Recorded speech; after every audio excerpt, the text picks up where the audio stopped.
పొరపాటును కూడా తిరుమలలో ఈ తప్పులు అస్సలు చేయకండి. అవేంటో ఇప్పుడు చూద్దాం. చాలామంది తిరుమల కాలినడకన వెళ్ళినా ఎలాంటి కష్టం తీరలేదని అనుకుంటూ ఉంటారు. సామాన్యంగా తిరుమల లాంటి యాత్రలు చేసినప్పుడు మనం కొన్ని నియమాలు పాటించాల్సి ఉంటుంది. అవి చేయకుండా మనం కొన్ని తప్పులు కూడా చేస్తూ ఉంటాం. కాబట్టి కోరుకున్నది అసలు జరగదు, యాత్ర ఫలితం కూడా లభించదు. తిరుమలలో మనం చేయకూడని కొన్ని తప్పులేంటో ఇప్పుడు తెలుసుకుందాం. తిరుమలలో చాలామంది చేసే తప్పుల్లో మొదటి తప్పు ఏంటంటే, గురువైన వరాహస్వామిని దర్శించుకోకుండానే నేరుగా శ్రీవారి దర్శనానికి వెళ్ళిపోతారు.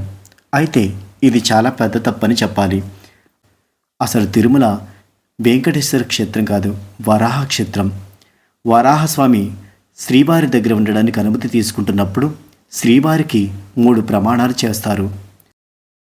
మొదటి పూజ, మొదటి నైవేద్యం, మొదటి దర్శనం.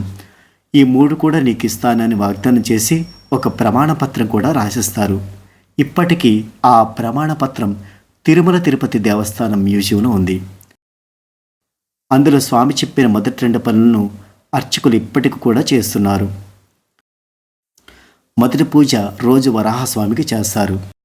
అలాగే మొదటి నైవేద్యం కూడా వరాహస్వామికి పెట్టిన తర్వాతే శ్రీవారికి పెడతారు. కానీ మొదటి దర్శనం పాటించాల్సింది మాత్రం భక్తులే. కానీ భక్తులు మాత్రం ఇలా పాటించకుండా నేరుగా శ్రీవారి వద్దకు వెళ్ళిపోతున్నారు. ఇలా తిరుమలలో తెలుసు తెలియక చేసే 2 తప్పులు ఏంటంటే, కొందరు లౌకిక సుఖాల కోసం వెళుతూ ఉంటారు. పొరపాటును కూడా ప్రాపంచిక సుఖాలు అర్పించేందుకు అక్కడికి వెళ్ళకూడదు. అంటే హనీమూన్ ట్రిప్స్, బోరుగా ఉందని సరదాగా ట్రిప్స్కి వెళ్ళడానికి ఇలా మాత్రం తిరుమల క్షేత్రానికి వెళ్ళకూడదు. ఇది మహాపుణ్యక్షేత్రం అనేది గుర్తుపెట్టుకోవాలి.